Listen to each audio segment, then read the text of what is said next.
तो क्या हाल है आप सभी की। उम्मीद करते हैं सब अच्छे होंगे, सब मौज काट रहे होंगे अपने अपने घर पर। तो देखिए, जैसे कि आपको पता है कि यूसीसी का मामला बहुत ज़्यादा चलन में चल रहा है, बहुत ज़्यादा उठान पर है ये, और इसके बारे में बहुत ज़्यादा चर्चाएं देखने को मिल रही है। एक बहस का विषय बन गया है और इसको लेकर बहुत सारी पॉलिटिकल पार्टी या तो इसके पक्ष में है या इसके विपक्ष में है, और बहुत सारे यहाँ पर लोग भी इसके विपक्ष में आ रहे हैं। ज़्यादातर जो ट्राइबल लोग हैं देश के वो आ रहे हैं, ख़ास करके नॉर्थ ईस्ट के, और जो ईस्टर्न इंडिया के लोग हैं वो भी यहाँ पर इसके अगेंस्ट में दिखाई दे रहे हैं। कोई बोल रहा है कि यहाँ पर जो यूसीसी है वो लाना जाए चाहिए, तो कोई बोल रहा है यहाँ पर जो यूसीसी है वो नहीं लाया जाना चाहिए। लेकिन सवाल ये आता है कि ये यूसीसी है क्या, और इसके में ऐसा क्या चीज़ है जिसकी वजह से जो बहुत सारे जो लोग हैं वो इसके अगेंस्ट है।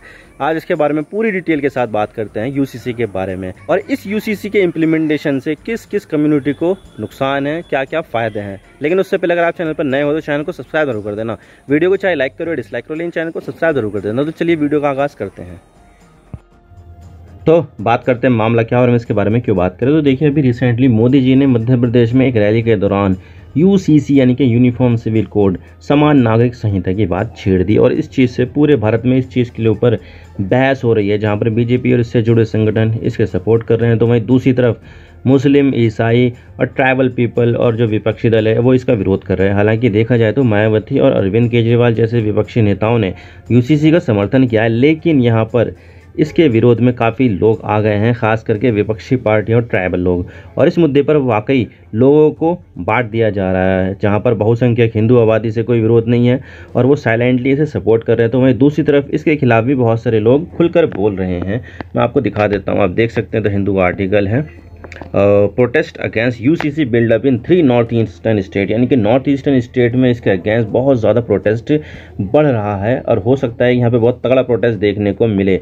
और इसके अलावा आप देख सकते हैं, opposition to picks up pace among tribal bodies in Jharkhand Chhattisgarh, यानी कि झारखंड और छत्तीसगढ़ में जो ट्राइबल बॉडीज़ है वो यहाँ पर इसके अगेंस्ट प्रोटेस्ट करने वाली है। और इसके अलावा यहाँ पर जो मुस्लिम संगठन की जो जमीयत उलमा हिंद के जो चीफ है वो बोल रहे हैं, we will stuck to our 1300 year old personal law, यानी कि हम यहाँ पर अपने जो 1300 साल पुराना जो पर्सनल लॉ है उसके ऊपर ही चिपके रहेंगे, लेकिन हम यहाँ पर जो प्रोटेस्ट है इसके अगेंस्ट वो नहीं करेंगे।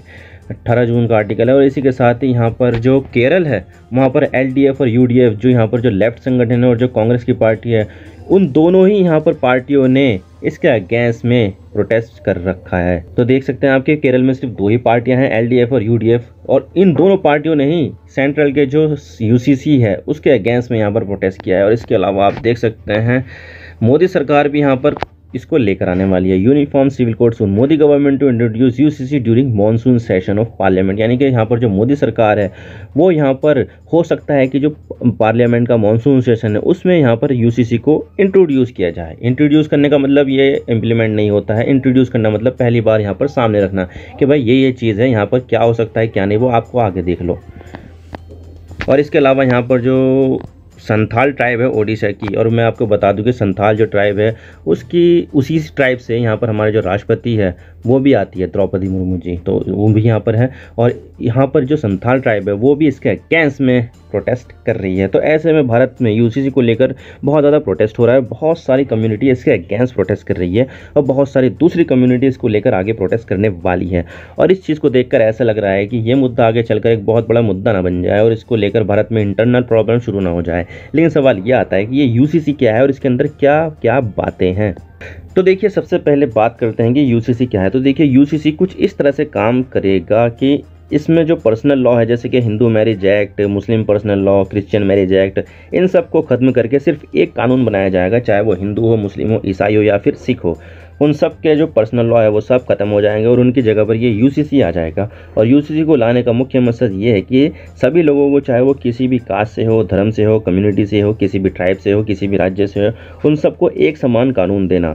इसमें जो एग्जिस्टिंग लॉ काम करते हैं, जैसे कि शादी को लेकर, तलाक को लेकर, एडॉप्शन को लेकर, इनहेरिटेंस को लेकर, सक्सेशन को लेकर या फिर गार्जियनशिप को लेकर, इन सब पर्सनल लॉ जो है ये सब खत्म हो जाएंगे और इन सबको यूसीसी रिप्लेस कर देगा। और अगर पूरे देश में यूसीसी को इम्प्लीमेंट कर दिया गया तो शादियों में रिफॉर्म करना आसान हो जाएगा।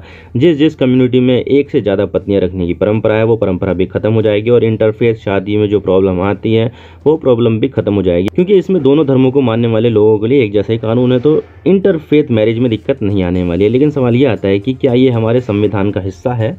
जी हाँ, बिल्कुल ये हमारे संविधान का हिस्सा है और संविधान के आर्टिकल 44 में इसको लेकर बात की गई है। इस आर्टिकल में ये बात की गई कि देश अपने नागरिकों को एक जैसा कानून देने की कोशिश करनी चाहिए और देश के नागरिकों को यूसीसी देने की कोशिश करनी चाहिए, जिसमें एक सेक्युलर कानून देश के सभी नागरिकों को दिया जाना चाहिए, चाहे वो किसी भी धर्म का हो, जाति का हो या किसी भी जनजाति का हो।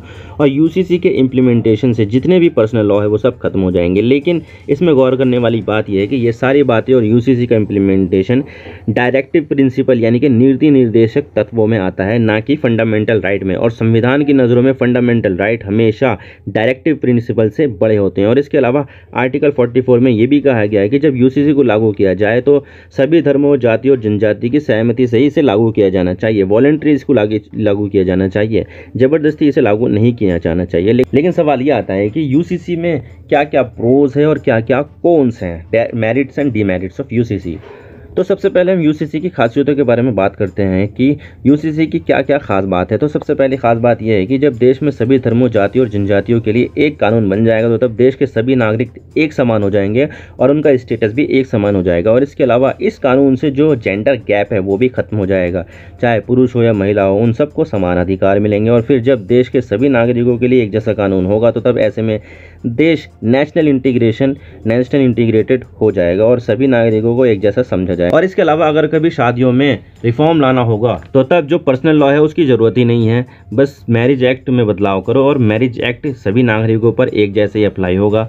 तो ये है यूसीसी को लेकर खास बातें कि इसमें खास क्या क्या है। लेकिन इसके अलावा यहाँ पर इसका विरोध भी हो रहा है और इसमें जो कौन से वो ये है कि इसके बारे में बहुत सारी नेगेटिव चीज़ें भी हैं, जैसे कि देश में एक धर्म के लोग नहीं रहते हैं बल्कि भारत में दर्जनों धर्म के लोग रहते हैं। और भारत दुनिया का सबसे ज़्यादा डाइवर्स देशों में से एक है, जहाँ पर सैकड़ों भाषाएं, जातियाँ, धर्म और जनजातियों के लोग रहते हैं, जिनका कल्चर और पर्सनल अफेयर्स एक दूसरे से बिल्कुल विपरीत होता है, बिल्कुल अलग होता है। और ऐसे में अगर यूसीसी को इम्प्लीमेंट किया गया तो उनके कल्चर की कोई वैल्यू ही बाकी नहीं रह जाएगी, कल्चर खत्म हो जाएगा। और इसके अलावा देश में दर्जनों धर्मों के लोग रहते हैं तो यूसीसी से धर्म से जुड़े पर्सनल लॉ खत्म हो जाएंगे और इसमें रिलीजियस फ्रीडम ही खत्म हो जाएगी, जो संविधान के आर्टिकल 26 और 25 में गारंटी के साथ दी गई है। और लोग यहाँ पर यूसीसी को लेकर आर्टिकल 25 और 26 का तर्क भी दे रहे हैं, जो फ्रीडम ऑफ रिलीजन से जुड़ा हुआ है।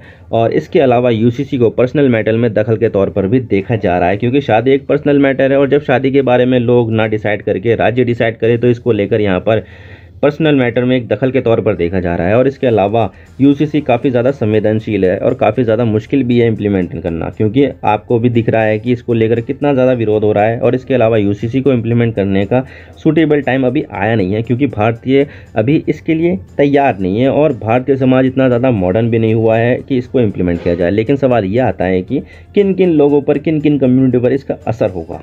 तो सबसे ज़्यादा असर अगर किसी पर असर होगा तो वो है ट्राइबल लोग। संविधान में ट्राइबल लोगों को संरक्षण और उनके अधिकारों को प्रोटेक्ट किया गया है और जो नॉर्थ ईस्ट के ज़्यादातर राज्य हैं वहाँ पर ट्राइबल लोग सबसे ज़्यादा रहते हैं। लेकिन ये ट्राइबल लोग यूसीसी को खतरे के तौर पर देखते हैं और इन्हें ऐसा लगता है कि यूसीसी के आने से हमारा कल्चर और हमारे कस्टम सब खत्म हो जाएंगे और बहुसंख्यक आबादी के हिसाब से हम चलेंगे। और इसके अलावा ज़्यादा असर नागालैंड, मिजोरम, मेघालय में देखने को मिल रहा है, जहाँ के लोग यूसीसी को लेकर प्रोटेस्ट कर रहे हैं। और मेघालय में जो परिवार है वहाँ पर मात्र सत्तात्मक परिवार चलते हैं, यानी कि परिवार पिता के नाम से नहीं बल्कि माता के नाम से चलते हैं और परिवार की मुखिया भी एक माँ ही होती है।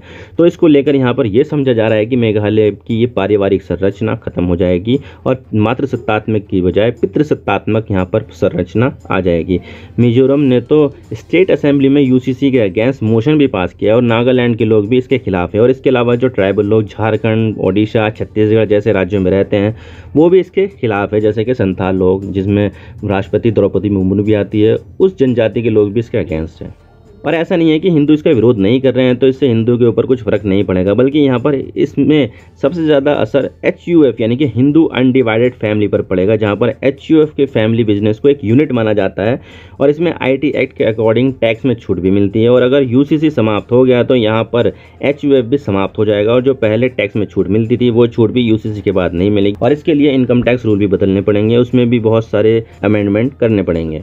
और इसके अलावा मुस्लिम्स भी इसमें बहुत ज़्यादा इफेक्ट होंगे, क्योंकि आपको तो पता है कि मुस्लिम पर्सनल लॉ शरीयत एप्लीकेशन 1933 के अकॉर्डिंग मुस्लिम यहाँ पर शादी भी करते हैं, डाइवर्स भी देते हैं और मेंटेनेंस भी देते हैं।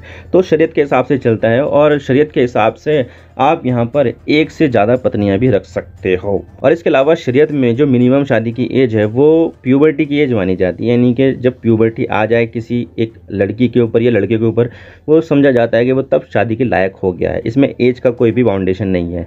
लेकिन अगर यहाँ पर यूसीसी इम्प्लीमेंट हो गया तो यहाँ पर एक मुस्लिम आदमी एक से ज़्यादा वाइफ नहीं रख सकता है, उसको एक ही वाइफ रखनी पड़ेगी। और इसके अलावा अगर शादी की जो एज है वो भी बढ़कर 18 साल लड़की के लिए और 21 साल लड़के के लिए हो जाएगी। तो यहाँ पर मुस्लिम को वो भी बहुत ज़्यादा फ़र्क पड़ने वाला है इस यूसीसी से। और अगर मैं सिखों की बात करूं तो सिखों की शादी के लिए आनंद मैरिज एक्ट 1909 काम करता है, लेकिन इसमें डाइवोर्स नहीं होता है। तो डाइवोर्स के लिए हिंदू मैरिज एक्ट का सहारा लिया जाता है। लेकिन यूसीसी के इम्प्लीमेंटेशन पर आनंद मैरिज एक्ट और हिंदू मैरिज एक्ट खत्म हो जाएंगे और फिर यूसीसी काम करेगा। इसका ईसाइयों पर भी असर होगा, लेकिन कैथोलिकों के मामले में शादी और तलाक के मामले में प्रॉब्लम आ सकती है। तो इस तरह से यूसीसी इन कम्युनिटीज़ को डायरेक्टली इफेक्ट करेगा। और इसके अलावा अगर मैं इसके इम्प्लीमेंटेशन की बात करूँ तो गोवा ही देश का अकेला राज्य है जहाँ पर यूसीसी काम करता है, और उत्तराखंड में यूसीसी का ड्राफ्ट तैयार हो चुका है सुप्रीम कोर्ट के जज की गाइडेंस में, और जल्दी इसको इंप्लीमेंट कर दिया जाएगा। तो आई होप आपको सारी बातें समझ में आ गई होगी कि यूसीसी क्या है, कैसे और किन किन लोगों को ये ज़्यादा इफेक्ट करेगा।